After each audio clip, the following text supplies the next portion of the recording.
Hello, everybody, and welcome back to another episode of Survivor's Corner. I am your host, Sonia Davis Bay, Vice President of Gwinnett Family Violence Task Force, and I have a wonderful guest with me, TJ Alvarado, very smart, friendly, talented. I really admire you, TJ.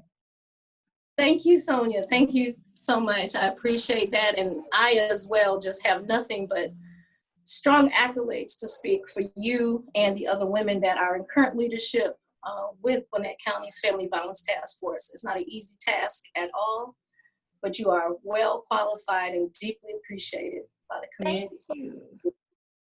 Yeah, and it's my understanding that you are one of the beginning members of the task force. That's correct. Yeah. I was a president, and I had the pleasure of serving our community at the time. It was a very wonderful experience to know that in our community in Gwinnett County, we do have the full support of, the police department, the sheriff's department, as well as faith-based organizations and businesses in the public and private sector. It really takes everybody in the community to get involved and for people to reach out. And back when I was president, it definitely was undertaking, because people just don't really understand, they understand at a surface level, right? The domestic violence, but that of course is not what they said back then. It's not sexy to say domestic violence, come out and push this out, but it's a very real part. And we know violence grows in silence. So since that time, and it's evidenced by the current leadership, you learn ways to provide the assistance and get the information out there to those victims that, for obvious reasons, have to stay hidden, but to make the resources available and the continued partnerships with the courts and government and law enforcement and people like us, it continues to flourish. So it is definitely a great work. I'm humbled and I'm honored to have been a part of it in the beginning. And I'm happy to see that you ladies continue to carry the torch. So yes. Thank you. We're happy to do so. Can you just go ahead and let the people know what do you do as for work and how you got into that field? Okay, sure. So my company is Blaze Fit Wellness. And what I do at Blaze Fit is I provide the ability to build back stronger. My tagline is take care of your body, you only have one. So it's comprised of, three definitive sectors. One is medical massage therapy. The other is functional fitness. People know it better as personal training, but functional fitness means it's purposeful and it's not just for weight loss. It's not just for, bodybuilding, but it's about movement. The body is meant to move. And so we have to move with intention. And then the last part is mindset coaching. And that actually, came about. That was initially what I was doing. And I still provide to the community through my nonprofit organization, which is Blaze for Life. And the mindset coaching with Blaze for Life is under violence prevention education. Mm-hmm. So it's understanding healthy boundaries. It's understanding that mental health is very important. Mental health does not mean you're crazy or that you have a problem. We go to the orthopedic doctor, right? When we fall and we break our leg. But when your brain feels broke, your mind is broke because you maybe just are in a prolonged stressful situation. Or you go through a divorce, or, in my instance, trauma or abuse. The mind does, right? Yeah. And it's like stigma to reach out. So that's the third component. And all those three together can help you to build a life back stronger and really be able to reach a place of optimal wellness, which means all these areas are in harmony. There's no such thing as balance, okay? But harmony. And okay. When people say, well, what's harmony? Like you ever hear people, like you have the right beat, the right music, and then you have the right singer, and you put it together and it's harmony, okay? That's what I mean by harmony. So if you feel like your life is like, it's a harmony. If you feel it's like, oh, what is this? That's out of balance, it's out of harmony. And how I got into that is life. I've understood now over the years, it's my divine purpose, the things that I've endured and gone through, so that I say, I could easily be a poster child of what not to do, you know, uh, and that's okay because we learn from our mistakes, right? Pain is a teacher, but when you don't have anybody available to teach you these things or to show you the ropes or who builds you up as a young female, a minority in a community, if you don't have anybody to give you that guidance to pass down those traditions and laws or values, then like myself, you can be just an open target for a lot of bad things in life. So that's how I came into this. I've always been into physical fitness. That's always been my natural stress relief. You know, thankfully, I never indulged in, you know, alcohol or drug abuse. For me, it was always working out. And then I was into martial arts when I was younger. And then as that evolved, you know, getting into the type of relationship I was in and coming out of that, that's where the interest for my self-defense came. And then creating a nonprofit that provided violence prevention education. Because just like health, physical health, your mental health, it's a lot easier to maintain your health if you address it from a preventative standpoint, as opposed to waiting for when it's broke down, you know? We maintain our teeth by going to the dentist every 6 months. But if you just do nothing, right? And then you decide to go, and you know what I mean? There's some things that you just back. So preventative maintenance. And so that's what I do. I take the life experiences that I walk through and try to find the best possible way to share it with the community. I believe I've met a lot of divine appointments with individuals, women especially, that have been in similar situations and just, you know, need some direction or guidance.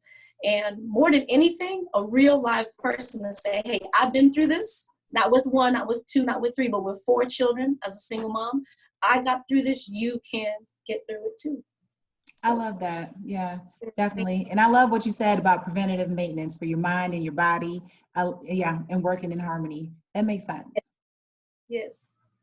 So can we get into your story a little bit? I want to talk about what age did your abuse start? Okay, so talking about relationship, I was in my relationship in high school I was 17. 2 years later, I got married, and the abuse had already started prior to the marriage. I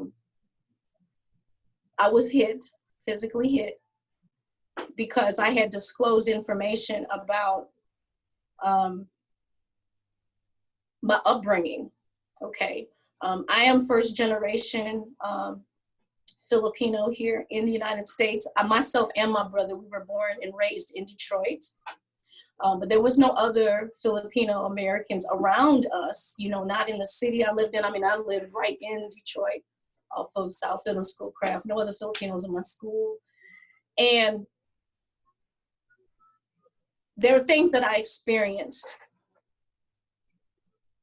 within my household with my mother. And let me first and foremost say this, I absolutely love my mom, but I do believe that every woman, and especially if you come from an immigrant home or a minority family, okay, minority families, only minority families, right? We can understand this, that our mothers have gone through that as their children. We don't know, we may never know, but you can't judge that and hold that against them. I don't hold those things against them, because we treat our children the way they were treated. And when you try to raise your child according to standards and principles and ways back when you were growing up, like right now, that's not effective, because your children are currently growing up in a different world.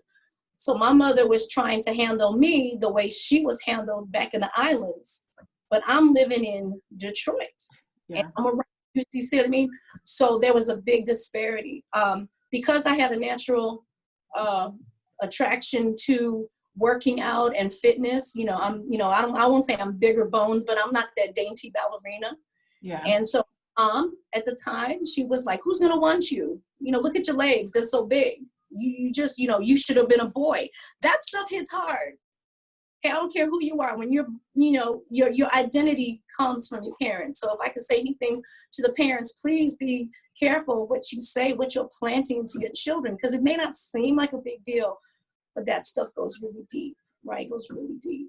So the verbal abuse, that's a real thing. It is a real thing. Now, is it something that, parents should be held off to defects for and stuff? I'm not speaking on that, but what I'm trying to say is be careful, watch your words, because it impacts that. So as a result of hearing these things, and also in the Philippines, this is a very known thing. Thank you to my dad who's moved on, and he's passed on to, be with Jesus. But I had to ask my dad, I said, Dad, why am I the darkest one in my family? When I'm out in the sun, I get very a dark complexion. But it's a lot darker than my mother. And even in the Philippines to this day, they have soap and stuff to lighten your skin. And my mom would say, don't go in the sun, you won't get too dark. And I said, Daddy, why do I get darker than everybody else? And you know what my dad said?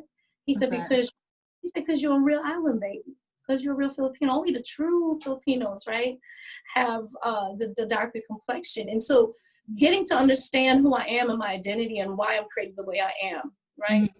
And you add into the mix, born and raised in Detroit. My mother did not, teach us the language voluntarily, because she felt that it would put us at a disadvantage, and you can't fault a mother for doing the things she does for her children when in her mind, she felt she was setting us up for the best success in this American colonialized world, right, to fit in. And so coming from that background, being told I should have been a boy, being told I'm too dark, being told who's going to want you, I had very, very low self-esteem. I didn't feel love. I felt rejected by my mom, I didn't fit in school. And then all of a sudden, here's this guy that's like, wow, you're beautiful. Ooh, you're amazing. And that's all it took. And I'll be honest, Shrek could have walked up to me and told me the same thing. Because when you're depraved and you're deprived and you don't have love or anybody harming you, you do get it and it feels good. Mm-hmm. You want more of it, right? Mm-hmm. And I don't care who you are.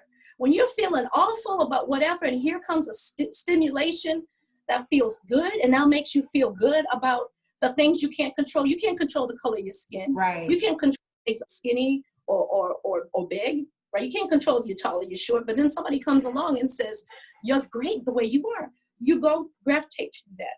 So as it was, I was already primed, if you will, to accept that treatment. And it just so happened that this individual who I ended up marrying, who ended up being my husband, I recognize now, hurt people hurt other people. So he had already been in the throes of drug abuse. He abused crack cocaine, and he had already been in or tried to complete one rehab, and it didn't. And, and I knew nothing about how bad drugs can impact your life. Okay. My husband is, my ex-husband is Black. He was the lightest in his family. Drugs ran rampant through that family. So out of 5 kids, all of them were affected by drugs. But I loved him. I really deeply loved him. And my thing was like, oh, we can get through this. But what I didn't really understand was the way drugs just takes a person. And I also had to learn the very hard way that no matter how much you fast, no matter how much you pray, no matter how much you beg, no matter how much money you spend, no matter if you relocate, if that individual does not within themselves want to change, there's nothing you could do about it. And so he's the father of my 4 children. We were together for a total of 20 years, 18 years married, 2 years, going together. And my story finally came to a conclusion, or if you will, as far as the domestic violence in Gwinnett County back in 2007. Mm-hmm. So a long time, I stayed when I said, okay, well, he doesn't love me, but I'm gonna stay because at least he loves the kids. No, there was stuff that happened that no, don't. I stayed when I heard God telling me, leave. And I said, because, as a Christian, I was bent on this. No, God, I'm following what you say, right? The prayers of a righteous man availeth much. I'm praying, I'm covering my household. And I was even connected with people in church, and they prayed for us, and they prayed for the marriage. And it would be a cycle. He would be okay, he'd be straight, and next he'd be out there again and don't see him for days. And the very same scripture that kept me in bondage was the same scripture that set me free. Now, when I tell you that what you believe is everything, okay? It is everything. And I was reading it, and this is why you have to pray, you have to meditate, you have to seek, whatever your higher power is, what you believe, you have to really understand, why do you believe it? And you got to ask yourself, so how's that working for you? Because you can't just have this blind faith in that sense. So at the time, that's what I could say. I had blind faith, but I wasn't really understanding God's love for me. Because see, God's love for you is not going to allow you to be abused. God's not going to ever abuse you. He created you. He loves you. And the scripture is, whatever man has put together, let no man put asunder, let no man put apart. So I'm keeping to my vows. I'm like, no, I'm going to stay, I'm going to stay, I'm going to stay. But so then was there like a defining moment like that said you wanted to get out of this relationship? Did something occur? Yes. Yeah. It's when I heard that God say, I didn't put you together. You put you together. And the defining moment was when my daughters were trying to go to this birthday party. They were in high school. And he had taken my boot, and he got mad because I had these Harley boots or whatever that I was wearing. I can't remember exactly. That's another thing as a result of, there's years of my life. It's just blank, like, 10, 20 years. Oh, here we are. Yeah. And so it comes to me. But what happened is I was trying to run back into the house. I don't think you can see this. I have a scar here. And I say, this was my break, because he was coming after me mad, and I was trying to get back in the house. And that's when I realized that my other daughter was actually in the house. And I said, no, don't open the door. And she's like, I want to open the door. I was like, don't open the door. And it was a double pane window. We were in Snellville, Georgia. And I was pounding it to get away from him. And he just kind of grabbed me and pulled me back. But it was more, he did a lot of he put his hands on me, but a lot of times he did a lot of things just to scare, and he'd be like, oh, he's so stupid, that, but you just shake. We actually ended up going to the hospital that day because I had to get stitches. And so now hospitals, they ask you, away from everybody else, do you feel safe at home? They didn't do that back then when this was going on with me. And this was my breakthrough, because I actually punched out the double pane window trying to get in so I could unlock the door myself and get inside and get my daughter away. But that's when it started to hit me, right? Like, I got to get out of this. Yeah. And further got worse before it far got better. I went through, and, people behind uniforms, we're all just people, right? Because you're a doctor, you're a nurse, you're a police officer, whatever. At the end of the day, you take the clothes off, you're a human being. And at that time, those officers that I kept calling out to my house about what was going on, they heard of it too. So you're saying that throughout this relationship, you had called the police multiple times to come out? Yeah.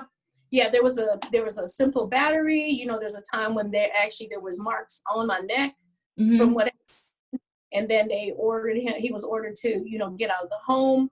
And then I was hearing stuff in the basement, like somebody's breaking through, just scared, just up, because now you're hyper vigilant about what's going on. I do remember that. And I call them out, and they're like, man, we've gone around everywhere. There's nothing going on here. I mean, they actually were like irritated. I'm going to tell all of you officers that go up for the domestic violence calls, don't do that. That's the worst thing you can do. That's the worst thing you can do. What if it was your mom or your sister? I don't care how many times you get called out. There's something real going on. Bring the resources, bring the empathy, understand, do the checks, because those persons that are the aggressor, they know what they're doing.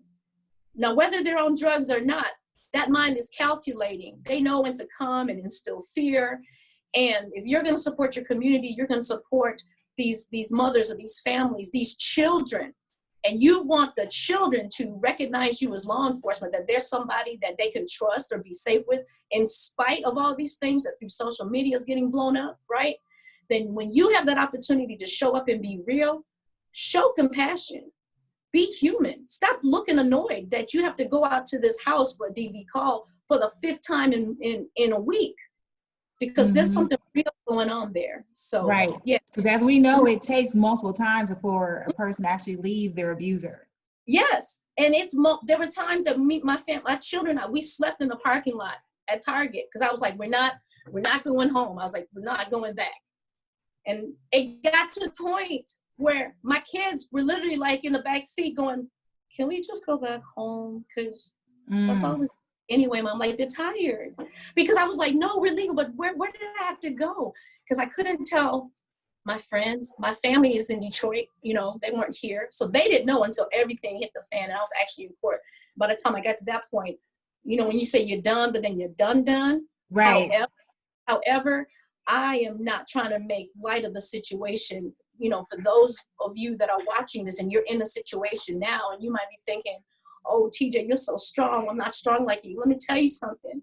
It took a long time to get where I am, not to just talk about my story, but to allow anybody to know the story and see the strength. Because at that time when I was going through it, I know it was the grace of God that carried me through. It was not for my children. I'm like, I have to show a better example. We're going to get through this. I don't know how. I'm thankful for the people that was in my life. I kept working, and there was just a very little handful of people that would, stay in contact with me. So what other advice would you give to a family or a friend of a victim if they're witnessing that their family member is being abused by someone? Okay, the advice I would give them, number one, is don't pressure them. Encourage them. Okay? Don't talk about that person that's abusing them in a negative manner. Like, oh, he ain't nothing. Oh, he ain't right. Because before it got to that point, chances are she really loves him. That's why she's still there, because there's the love. Whether to you it's right or not, whether to you it should have never happened. And especially if that's the father, of their child. And I got to say it like this too, because the violence does happen the other way around too. There are men that do, experience domestic violence abuse. Right. That, but I would say to the family and the friends, just be there for them. If you want to share resources like, hey, there's this family violence task force, or here's a place you can go. Don't email them that stuff. Don't text them that stuff. Don't say it on the phone, because unfortunately, victims of violence, they're being tracked. They're being tracked through email. Somebody could be listening in on the phone calls. They can see the phone records, who you've been talking and calling, Meet with them in person and just say something like, I recognize that you're kind of struggling right now. I'm here for you. Let me know what you need.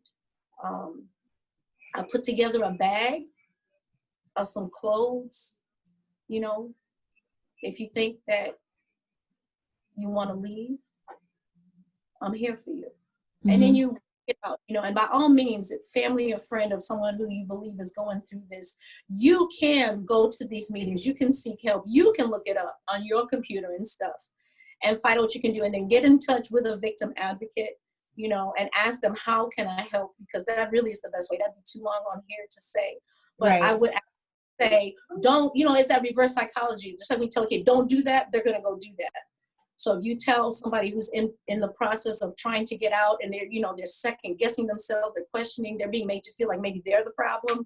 I know for me, I kept thinking, well, if I did cook more, if I cooked more of what he wanted, if I was thinner, if I was bigger, if I was whatever, we as a victim take it on. Like, if we could just change something about ourselves. So don't talk about the abuser in a negative light, because it's just going to make them, to me, it's just going to make them stay longer in that situation. Just let them know you're there for them. In being a survivor, like, if in any kind of way you could go back, and what words would you have wanted to hear in order to get you out of that situation? would there have been anything that somebody could have told you or any advice you can give to a victim? Okay, so yeah, it would be, you know what, TJ? There is a man out there who will love you with your 4 kids. Your life is not over. You have so much to offer. Mm-hmm. Don't think for a minute just because you have 4 kids that somebody's not going to deal with you. That is something that when I've worked as a victim advocate, and even with my, my friends that are single right now, they with multiple children, they struggle with that thought. Like, who's going to want me? I might as well stay with my baby daddy or and do this, because they're told, who's going to want you? What you going to do now? Well, you can go back to school. You can do online learning. If you have a desire, if God puts that in you, there is a way. You got to reach on your community. You got to get involved. You got to, put yourself in some positive places and trust that because you were blessed with these children, God is not going to abandon you, Mm-hmm. So that's what I would have liked someone to tell me. Specifically, somebody will help you with these children. And because I felt like, who's going to want me? And I was also afraid of, getting with somebody who would also then abuse my beautiful children. And that's a whole nother thing. So you want to be wise about it. You don't want to well, I'm going to just get somebody else to take these kids. That's not it. It's understanding self-love. And it's like, love yourself, Yeah, I totally agree. Yeah, that, there are some words that somebody maybe could hear in order to get themselves out of that situation, and just understanding that this is not it. This is not all that's left for you. There's more out there to have. Yes, absolutely. Yeah, there is help. There is help. You have to reach for it, though.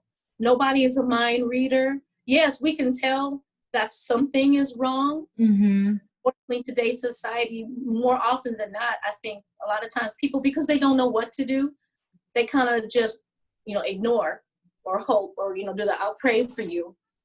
Not a knock to it, but you know what? Faith without works is dead. I mean, you telling me you're going to pray, just drop a box of food on her door, because chances are her finances, she's also financially abused and she can't get the things that she needs. Offer to do something with her children so the family can come out, her and her kids, because a lot of times we already feel like I'm a burden on society. I have these children. Somebody wants to do something for me, but then I have all these kids in tow, so you want to have me over for dinner, but then I got 4, 5 kids. Right. Don't forget about that we as parents, as mothers, we're going to look out for our children. So if my children aren't welcome, I don't want to be there. So if she says no, if she declines an offer for you, from you to have dinner or lunch, to try to get her in a safe space, then bring it to her, and leave it there. Just care. So what's the relationship like now with you and your ex-husband? We don't speak to each other. Mm-hmm. I reached out to him a few years back when one of my daughters got married. She really wanted him to be there. There was a standing protective order back then, but it was for 10 years. It had long expired. And I told my children back then, I said, when you get older, if you want to have a relationship with your father, that's between the two of you. I have nothing to do with it. I'm out there. Okay. Just because I'm now healed and I've moved on, that was a lesson in life. I desire no reconnection. I also, though, don't wish him anything ill. I really don't. He's the father of my children. And I just pray that he has gotten to a place where he can be healed, where he can, surrender those demons and truly get the help he needs, stick with the program. My understanding is that, that he's involved in one right now. And all I can finally, and thank God, and I pray that, he accepts everything that's given and can fully trust and get the healing he needs, so that, before he leaves this earth, he can be a father to his children. So yeah, but we, personally, we don't communicate. I don't have a desire for that. It's a lesson. It was a teacher. So that's the part of play that chapter's over. Okay. Yeah, and you said you guys were together for 20 years. Your healing process, like how did that look? I was like an up and down. Did you just like, okay, I'm done and I'm out and I'm happy? Like, what did that look like for you? No. Okay, so in the beginning, so the healing process don't start until you start addressing the wound. And try to make this real quick and succinct, right? So at the time when that happened, 2007, I was busy working. I was in a leadership Gwinnett program. I was all about just taking care of my children. That was my focus. Was I working on my healing? I got to be honest. No, I was working on addressing the problems that I was encountering as a result of the broken marriage and now being a single kids. And when I tell you that time flied, because it seemed like it was, as one friend put it, man, you can't ever catch a break. One crisis after another. I went through a relocation to New York, ended up coming back, and I'm really skipping through all that. So the process of healing is when you sit down and you acknowledge that you loved, you were hurt, and you grieve it. And you got to make peace with it. You got to let the tears fall. You've got to talk to a professional counselor. You've got to have a prayer partner. You got to have somebody who can help you get through that. Because what I realized is that all those years I was doing all these as it appeared to the outside world, the community that I was in, being very involved with the task force and stuff. I can honestly say I had a really good bandage, over my heart.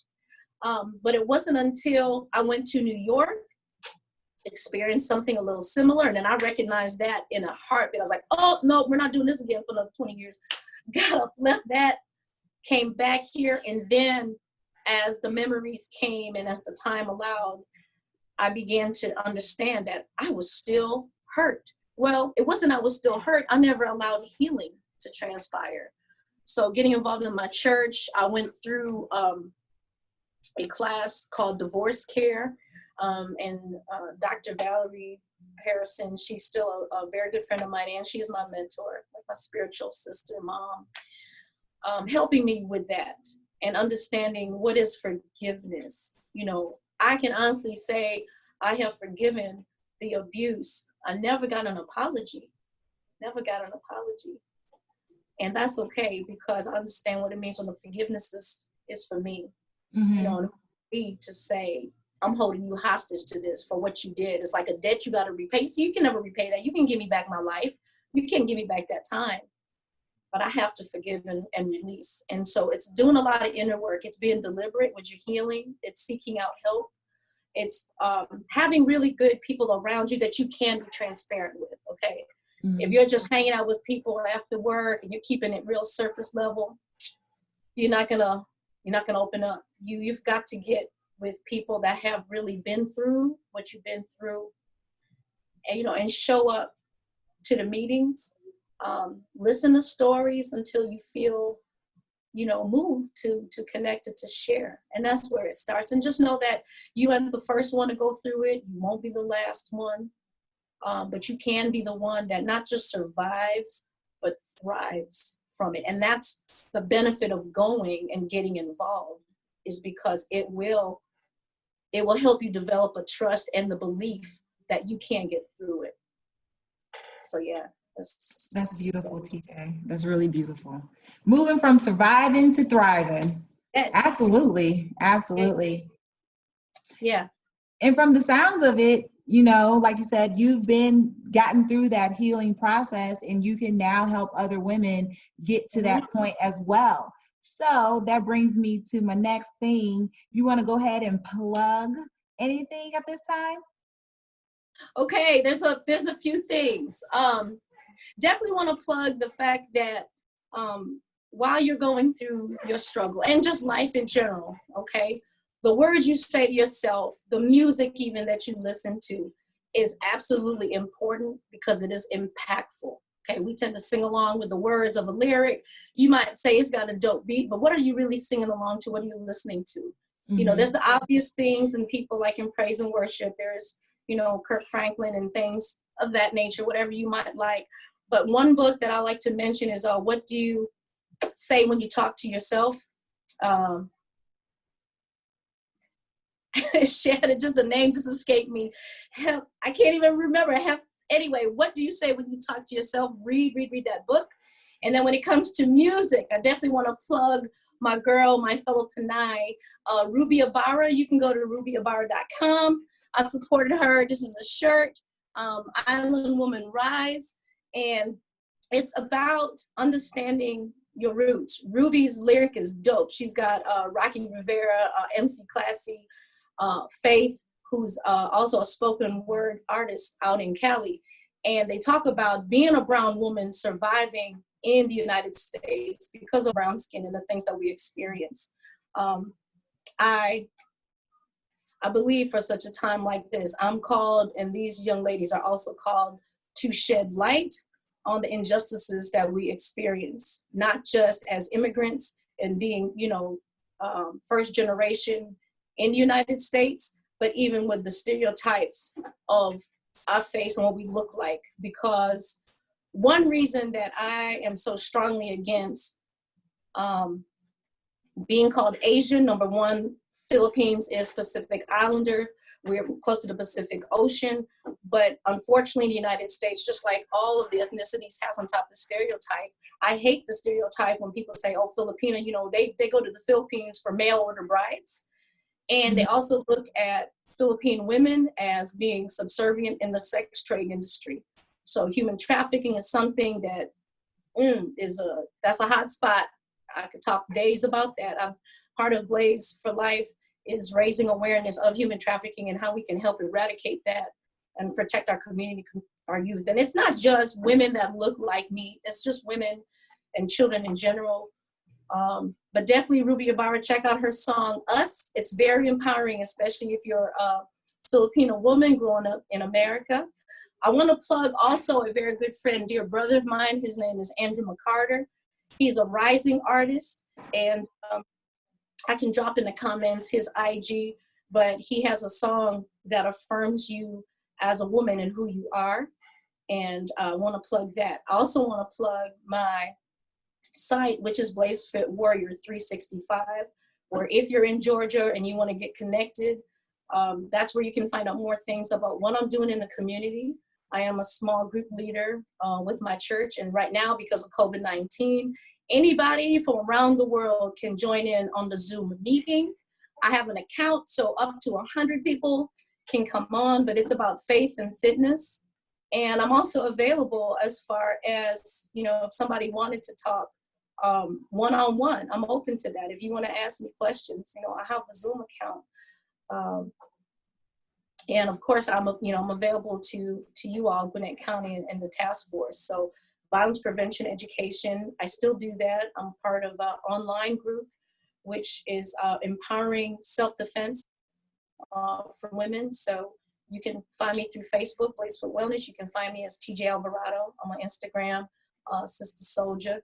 And I just want to be that person for you to say that you can get through this, you got this. And there is life after violence, there is. But you gotta be fit, you gotta be prepared, and it all starts here.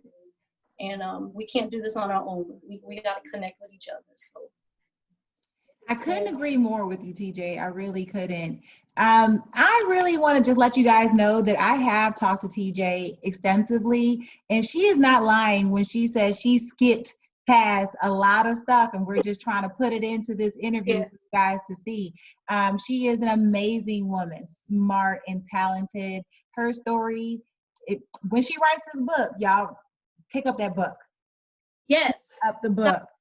And Hook's the Future, because he's a music producer here in Atlanta, and he's a close comrade who's encouraged me in that. So the book Sunstone is currently in process, and a movie that'll be forthcoming, because our life and our legacy, it's what are we going to do with the things that we've encountered in this lifetime. I want to leave this world a better place, not just for my children, but for generations to come. And if we share our stories and we're willing to be transparent, you never know who you're going to help.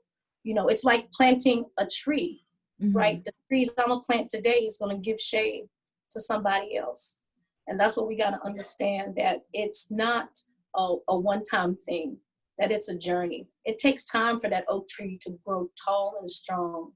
And we can't just be satisfied with saying, whew, I got out of that, I'm done, and I don't want to talk about it no more, because the violence is going to perpetuate. Generational curses means that generation after generation, nobody wants to talk about it. Right. Papa was a rolling stone. Okay, no, you're raising your son, you're raising your daughters, kings and queens. You need to help them get access and teach them what it means to be a leader in your home. You need to teach them how to treat other women. You know, you need to teach the young ladies and affirm them in their womanhood, you know, affirm them in who they are. Don't put anybody in a box. Women should be in the kitchen, or women can't be judges, or women can't be president. You know what I mean? We are stronger together. And best believe that for all of us that have been through abuse, our stories are all the same, because the enemy never changes his tactics. He just changes. Not. That's right. Yeah. And you have to be able to talk about it in order to heal. You have to talk about it to get through this. Absolutely. Absolutely. Mm-hmm. And with that being said, I'm going to ask everybody to make sure you come out and join the task force. Make sure you are following us on all of our social media platforms, Instagram, Facebook, Twitter. Please follow us. Make sure you go and you follow TJ Alvarado's page. She has great information. If you want to reach out and get fit and learn some self-defense tactics, she's the woman to look at. All right. I just want to say thank you, Sonia, for the opportunity. Thank you, Amber. You ladies are doing an awesome job. I want to shout out Gwinnett County Task Force, as well as our local law enforcement, Sheriff's Department, Police Department, the Solicitor's Office, faith-based organizations, private and public sectors. We could not do this at all without you. It takes all of us. So please have eyes wide open at this time when we shelter at home. Unfortunately, cases of domestic violence have increased because people are at home all the time. Listen to your gut intuition. If you notice something that doesn't look right, please report. Please be sensitive. Don't judge, don't assume, and follow your heart. You know, officers, please have compassion when you show up. That could be your mom, that could be your sister. So I'm grateful for where we live. And yes, not good every day. There's a lot of bad days. It's not good every day. But when the moments that are good, the times that we have that victory, I want us to keep that in mind, because while violence is going on all around the country, don't let what's going on in social media whip you into submission and feel like this is all it is and all it'll ever be. You can make a difference in your community, in your little neighborhood, in your little office park, you know, in your building where you work.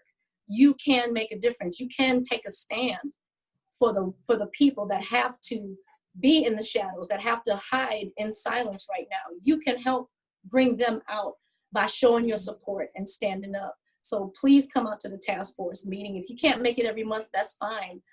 Just put it on your calendar, block it, make it a priority, just like you do your doctor's appointment, just like you do for your oil change, right?